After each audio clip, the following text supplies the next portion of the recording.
Namaskar. This is video number 6. It includes the most important numericals of the chapter electricity. देखो numericals एक mathematical part होता है और mathematical part के अंदर teachers are allowed to change the values, but हाँ values change करने के बाद भी इस टाइप के क्वेश्चंस के अलावा किसी भी टाइप का क्वेश्चन इसमें नहीं बनता। चलिए शुरू करते हैं। Calculate the current in the circuit if 500 coulomb of charge passes through it in 10 minutes. So current is equal to charge upon time. This is 500 divided by 10 minutes. So minutes को seconds में convert कर लिया. This is 5 by 6 ampere. Calculate the number of electrons that flow per second to constitute a current of 1 ampere. हमने एक formula वापस पढ़ा था I is equal to Q by T और एक फॉर्मूला पढ़ा था Q is NE, number of electron multiply by charge of electron. आपसे वो पूछ रहा है नंबर ऑफ इलेक्ट्रॉन्स पर सेकंड, तो N by T को यहाँ छोड़ देते हैं। This is I divided by E. The value of current is 1. E is the charge of electron. तो ये हो जाता है 6.25 into 10 raised to the power 18 electrons. आगे चलते हैं। Calculate the potential difference between two terminals of a battery if the 100 joules of work is required to transfer 20 coulomb. Potential difference पूछ रहा है। आप कहते हैं सर potential difference होता है work done per unit charge. So work done is 100 and charge is 20. So this is 5 volt. इसकी जो यूनिट है वो आप लिखोगे इतने इलेक्ट्रॉन्स पर सेकेंड। नेक्स्ट पर आता है कैलकुलेट द रेजिस्टेंस। आपसे पूछ रहा है रेजिस्टेंस मतलब आर। Current 0.2, potential difference 0.8। तो ओम्स लॉ का फॉर्मूला हमने पढ़ा I is equal to V upon R. So this is 0.8 upon 0.24. जब भी न्यूमेरिकल्स के आंसर लिखो यूनिट्स मस्ट, यूनिट्स जरूर लिखो, क्योंकि इट्स क्वाइट पॉसिबल कि आप यूनिट ना लिखो तो एग्जाम में मार्क्स काट। This is the time to copy it.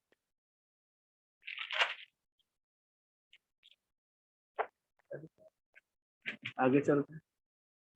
We have a wire of resistance R. एक वायर आपको दे रखा है जिसका रेजिस्टेंस आर, इसको पुल किया सो इसकी लेंथ डबल होगी, टेम्परेचर में कोई चेंज नहीं।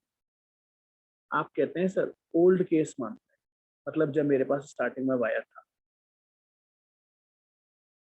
तो उसका रेजिस्टेंस हो गया रो एल अपॉन ए। आफ्टर स्ट्रेचिंग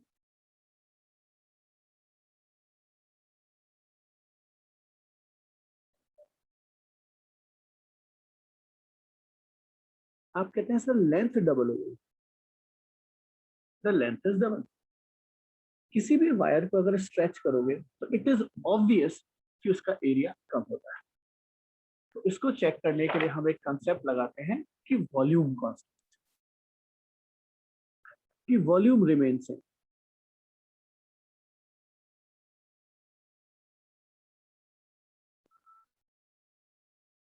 तो पहले लेंथ थी L, एरिया है A।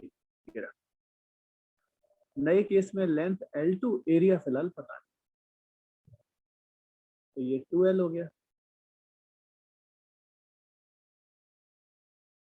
तो इससे न्यू एरिया हमारे पास आ गया A बाय।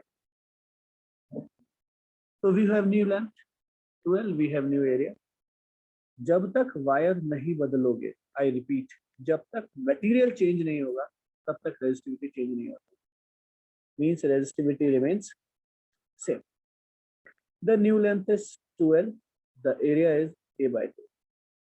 तो ये 2 ऊपर चला गया, ये हमारा पुराना वाला रेजिस्टेंस था, तो दिस इज 4। आगे चलते, plot a graph between V versus I, V versus I। चलिए,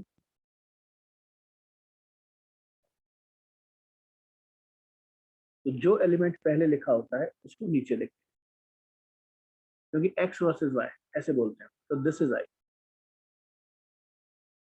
इसकी वैल्यू दे रखी है 1 2 3, यहाँ 4 आएगा, यहाँ 5, और ये 4.5, 0.5 1 1.5 2 2.5 और 3। अगर कोऑर्डिनेट्स को प्लेस करें तो this is first point, this is second point, this is third point, this is fourth point and this is last. तो ये ग्राफ लगभग लगभग स्ट्रेट लाइन, मैनुअल है इसलिए थोड़ा सा गड़बड़ हो रहा है, ये स्ट्रेट लाइन। अब उसने पूछा है calculate resistance, I versus V है, तो पहले स्लोप निकालें। कोई भी कोऑर्डिनेट पकड़ लो या कोई भी चेंज मान लो। आप कहते हैं सर ये जो है ये है 2.5 माइनस 1.51 और ये है 4.5 माइनस 3 इज 1.5, तो स्लोप हो गया इसका change in y coordinate upon, तो ये 1 अपॉन r, तो इससे r हो गया 1.5।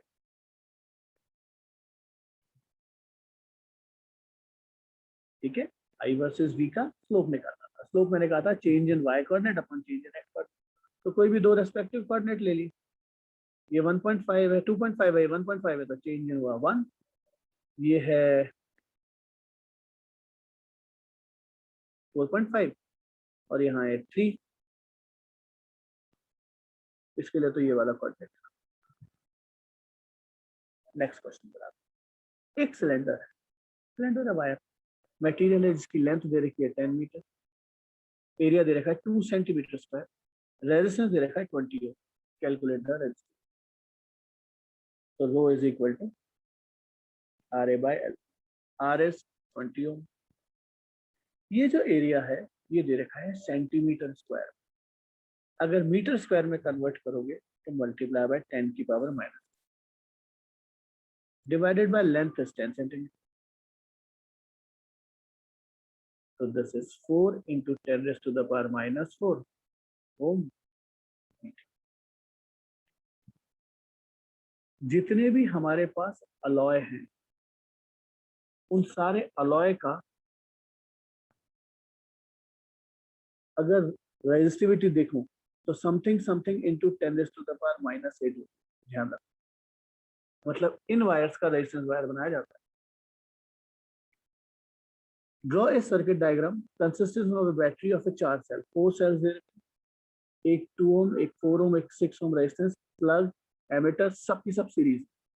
Good, this is 4 cells, 1 2 3 and 4, 4 cells each of 2 volt, तो ये हो गया 8 volt। 2 4 6 प्लग एमिटर, पहले एमिटर जोड़ देते हैं,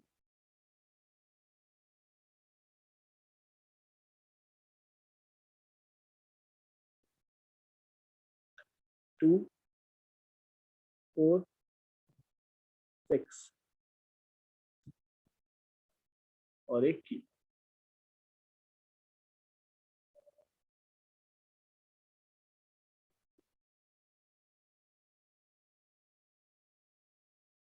ये circuit also connect voltmeter across 6 ओम, इसके अक्रॉस 6 ओम के अक्रॉस एक वोल्टमीटर जोड़ देते हैं।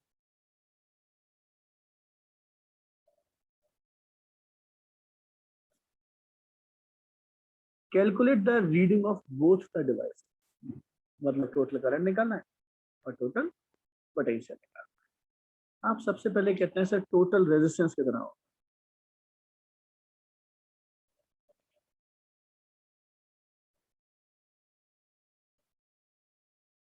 2 ओम 4 ओम 6 ओम तीनों सीरीज में है, तो टोटल रेजिस्टेंस हो गया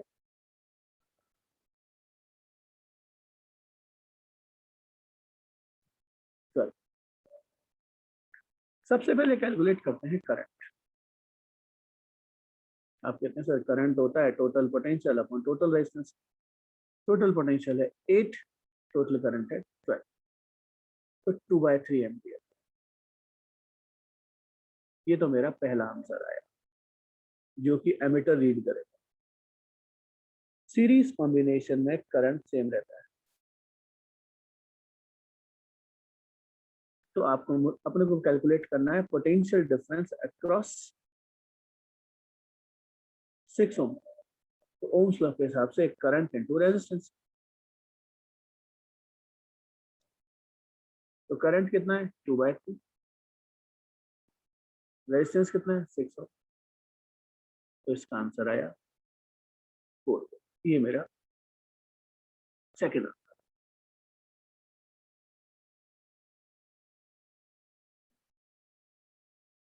नेक्स्ट चलता है, in the given circuit calculate total effective resistance. ये तीनों के तीनों पैरेलल।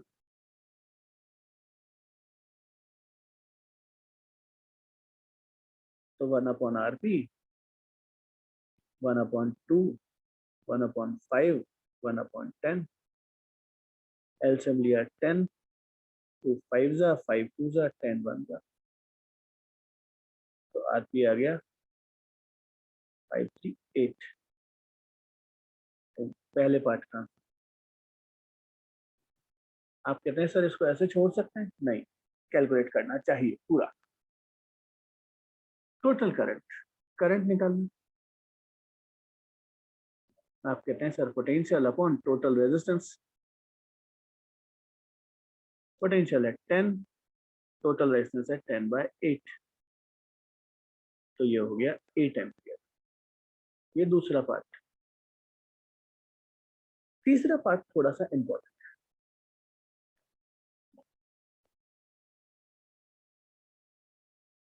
वो कहता है इलेक्ट्रिक करंट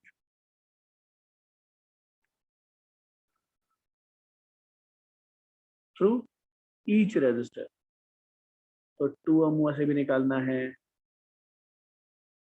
5 ओम भी है, 10 ओम। हमने एक चीज पढ़ी थी, पैरेलल के अंदर पोटेंशियल हमेशा सेम होता है। तो पोटेंशियल तो हमारा हर बार 10 है,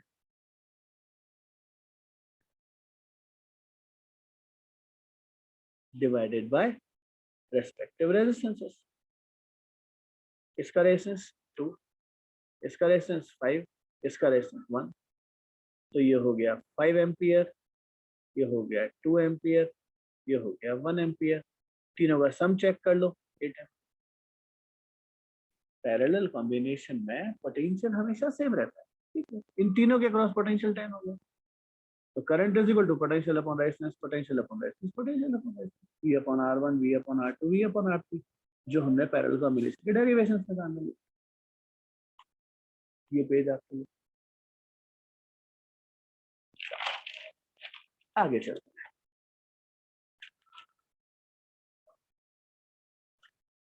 टू रेजिस्टर्स, एक रेजिस्टेंस है 5 ओम का, एक रेजिस्टेंस है 10 ओम का, are to be connected to a battery of 6 volt. 6 volt battery के अंदर क्रॉस कनेक्ट करना so as to obtain minimum current और maximum current. How will you connect the resistor in each case? Calculate the strength of the total current in the circuit in two cases. चलिए सबसे पहले बात करते हैं minimum current.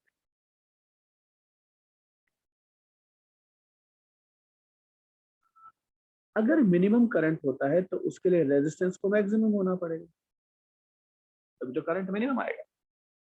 और resistance maximum तब होता है जब दोनों रेजिस्टेंस सीरीज में जुड़ते हैं। तो दिस इज 5 + 10, 15 ओम, तो लिख देते हैं हम सीरीज में। तो पहले पार्ट का तो आंसर हो गया। How will you connect? I will connect in series. Current कितना होगा?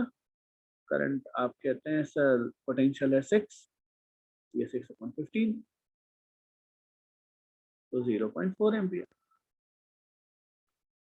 दूसरे पार्ट पर चलें। आप कहते हैं सर मैक्सिमम करंट चाहिए। मैक्सिमम करंट तब मिलेगा जब रेजिस्टेंस मिनिमम होगा। और रेजिस्टेंस मिनिमम आता है पैरेलल में। तो आपको फॉर्मूला याद है, मैंने लिखाया था दो रेजिस्टेंसेस के लिए R1 into R2 divided by R1 plus R2। आप 1/RP वाला केस भी लगा सकते हैं। तो एक है 5, एक है 10, तो 50 डिवाइडेड बाय 15। तो दूसरे पार्ट का पैरेलल करंट की वैल्यू निकालनी है, तो 6 डिवाइडेड बाय 50/15, तो this is 9/5 ampere.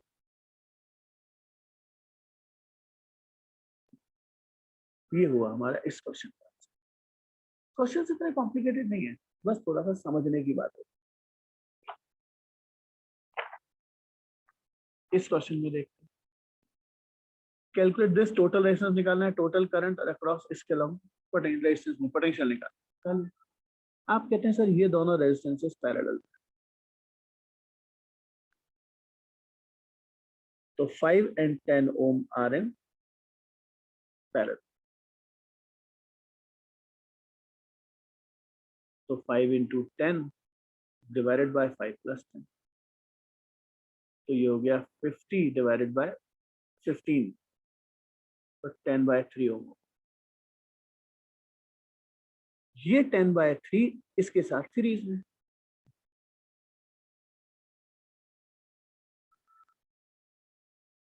RP is in series with 7 ohm, तो टोटल रेजिस्टेंस हो गया 7 प्लस 10/3, ये होता है 3.33। तो मेरा आंसर आ गया 7 3 21, 21 31/3। ये तो पहले पार्ट का आंसर है। इफेक्टिव रेजिस्टेंस, करंट निकालना है। आप कहते हैं सर करंट होता है पोटेंशियल डिवाइडेड बाय रेजिस्टेंस, तो पोटेंशियल है 6, रेजिस्टेंस आया 31/3, तो दिस इज 18/31 एम्पियर। ये मेरा सेकंड आंसर है। अब पोटेंशियल पूछा सिर्फ इसके अलावा, यहां से जो करंट जाएगा वो सबसे पहले इसी में जाएगा।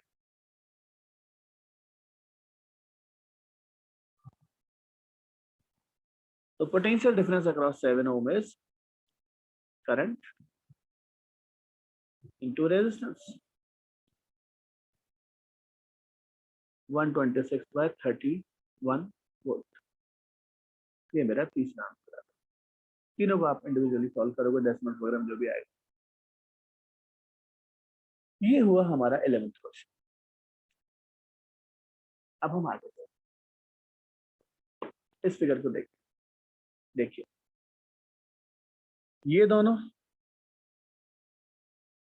पैरेलल, ये दोनों parallel. Similarly, these two are in parallel and these two are in parallel.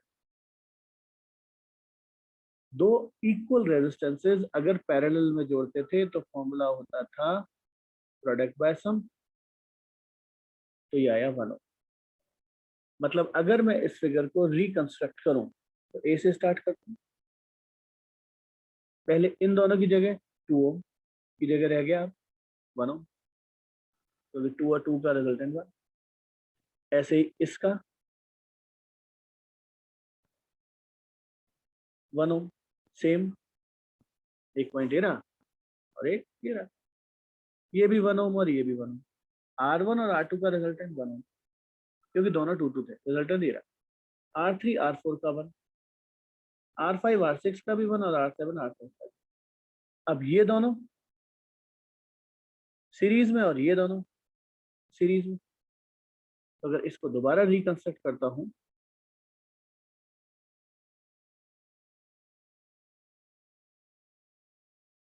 तो ये 1 और 1 मिलके हो गए 2,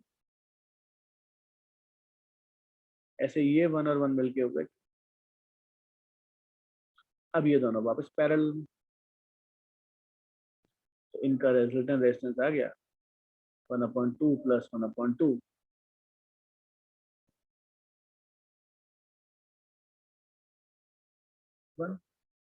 तो ये मेरा फाइनल आंसर।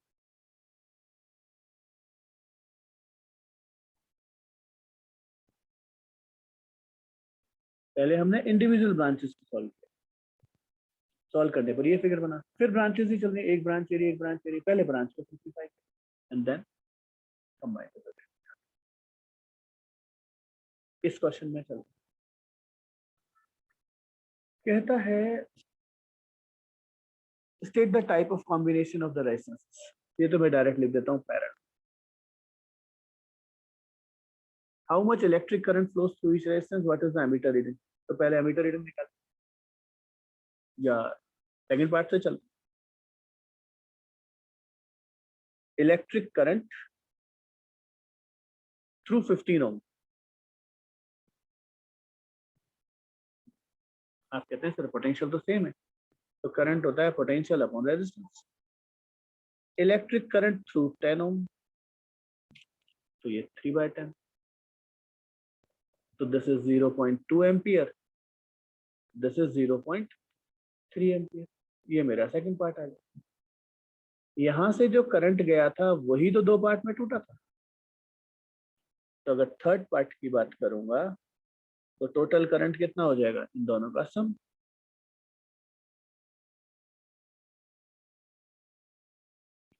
एक स्टूडेंट कहता है सर मैं पहले इफेक्टिव रेजिस्टेंस निकाल के रिजल्टेंट निकाल दूं, अलाउड, कोई प्रॉब्लम नहीं, कोई भी तरीका लगाना चाहिए बट सही होना चाहिए। ये हुआ हमारे पास 13th क्वेश्चन। आगे चलते हैं। Establish the relation between 1 kilowatt hour and SI unit of energy. वैसे तो नोट्स में है ये 1 kilowatt hour, 1 kilowatt into 1 hour. 1 kilowatt होता है 1000 वाट और 1 आवर होता है 60 इंटू 60 सेकेंड्स। तो इसको मल्टीप्लाई करें तो ये हो जाता है 3.6 इंटू 10⁶ जूल्स। ये इन दोनों में रिलेशन। अब सारे न्यूमेरिकल्स हीट से रिलेटेड ही। Calculate the amount of heat produce in electric heater of resistance दे रखा है 1000 ओम, करंट दे रखा है 6 एम्पियर, टाइम दे रखा है 10 मिनट्स, हीट पूछ रहा है। तो we have a formula I square RT, I square 6 into 6 R 1000 और टाइम 10 मिनट्स।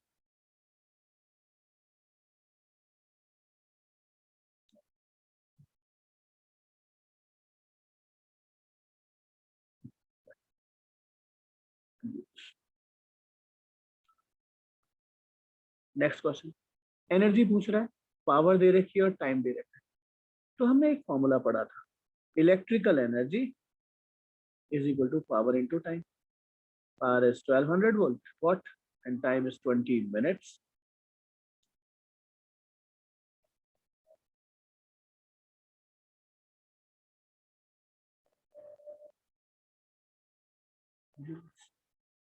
ये हमारा इसका एक इलेक्ट्रिक आयरन है, इसकी रेटिंग दे रखी है 750 वॉट और 220 वोल्ट। मतलब ये कंज्यूम करेगा 750 वॉट और अप्लाई होगा 220 वोल्ट के ऊपर। करंट पूछता है, रेजिस्टेंस पूछता है। आप कहते हैं सर पावर और पोटेंशियल। पहला फॉर्मूला पढ़ा था P is equal to V I, तो उससे तो करंट निकाल दो 750 बाय 220। उसके बाद आपकी इच्छा है, आप ओम्स लॉ लगाओ कि वापस पावर का फॉर्मूला लगा दो, जो आपकी इच्छा। मैं लगाता हूँ ओम्स लॉ। V निकालना क्या है, resistance. Resistance is V upon I, V is 220 volt, I is here।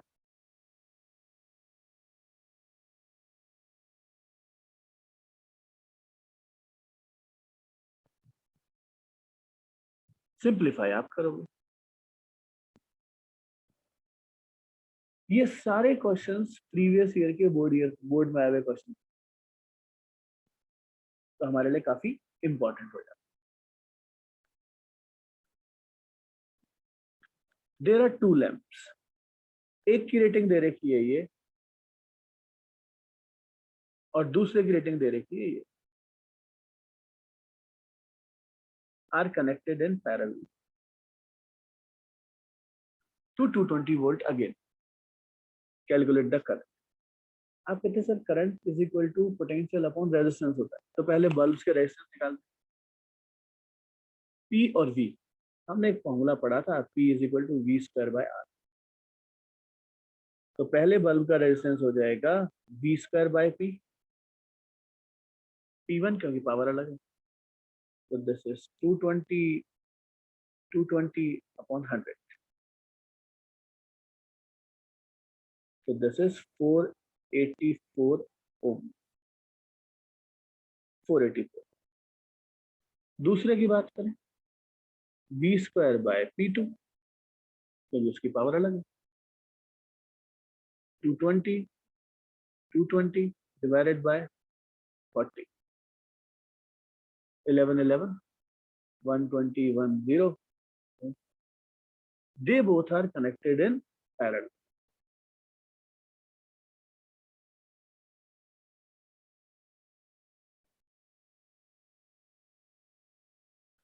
इससे आप आरपी निकालो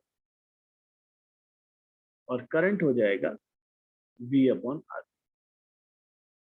V इज वही 220 वोल्ट, आरपी यहाँ से जो भी कैलकुलेट होके बैठे हैं, ये आपका फाइनल आंसर है।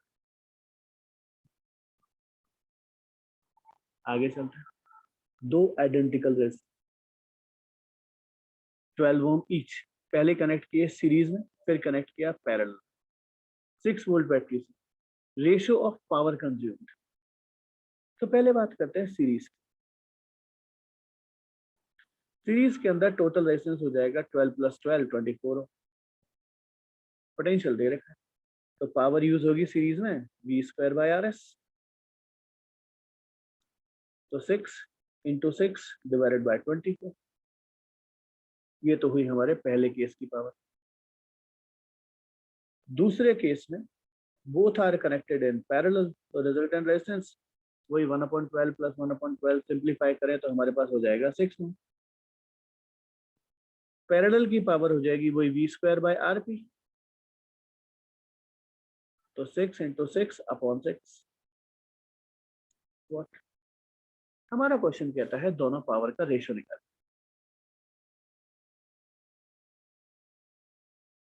तो power in series divided by power in parallel, 6 × 6 by 24, 6 × 6 by 6, ये cancel, 6 goes up,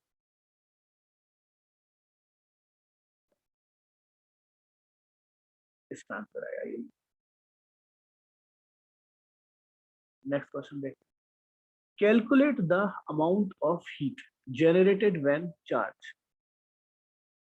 is transferred in 1 hour through a potential difference of 50 volt।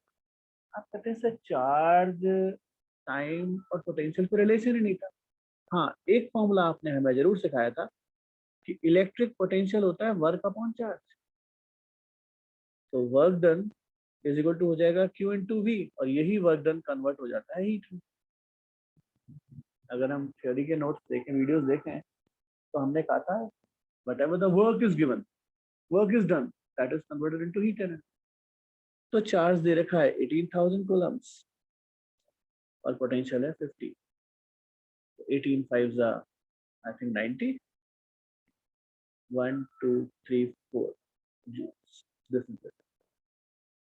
मतलब फिर इसका क्या मतलब था, इसका कोई लेना देना नहीं था, आपको सिर्फ बेवकूफ बनाने के लिए दिया हुआ।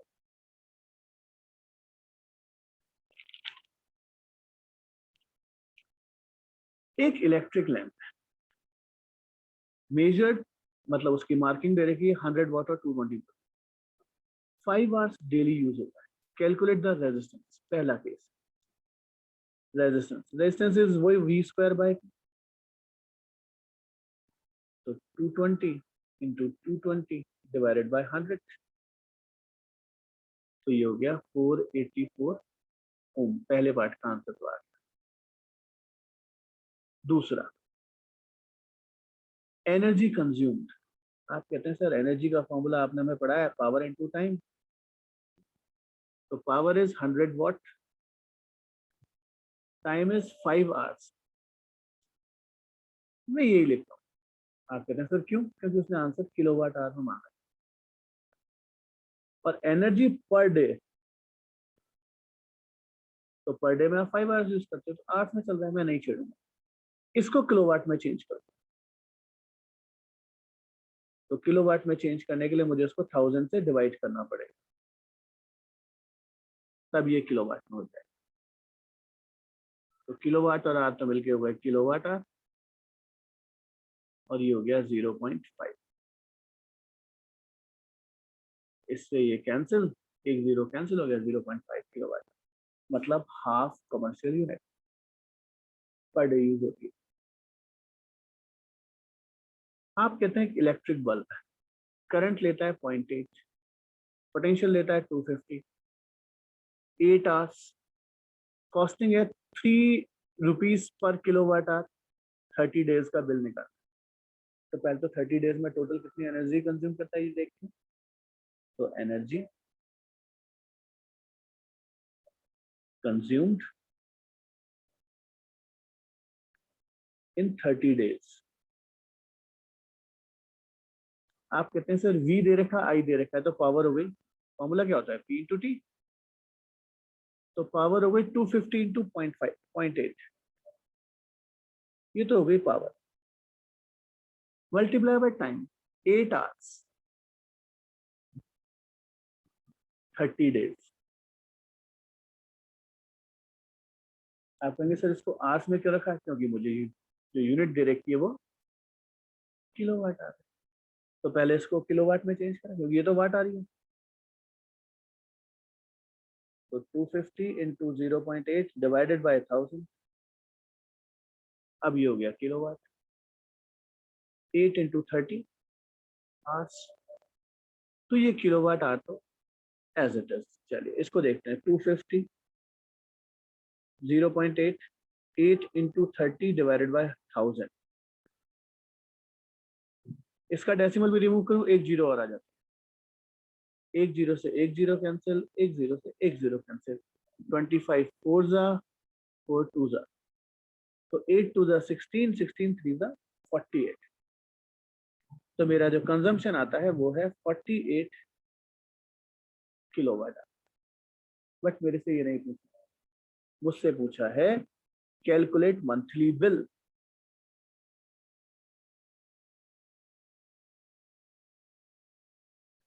पर यूनिट चार्जेस हैं, पर किलोवाट आवर चार्जेस है 3, तो 48 इंटू 3, मतलब सिर्फ एक बल्ब जलाने के 134 रुपीज हो गए। सोचो घर में कितनी डिवाइसेस चलती हैं, और वो तो छोटा सा एक बल्ब होगा 60-40 वाट। इस तरीके से इलेक्ट्रिसिटी का बिल हमारा शूट करता है घर के अंदर।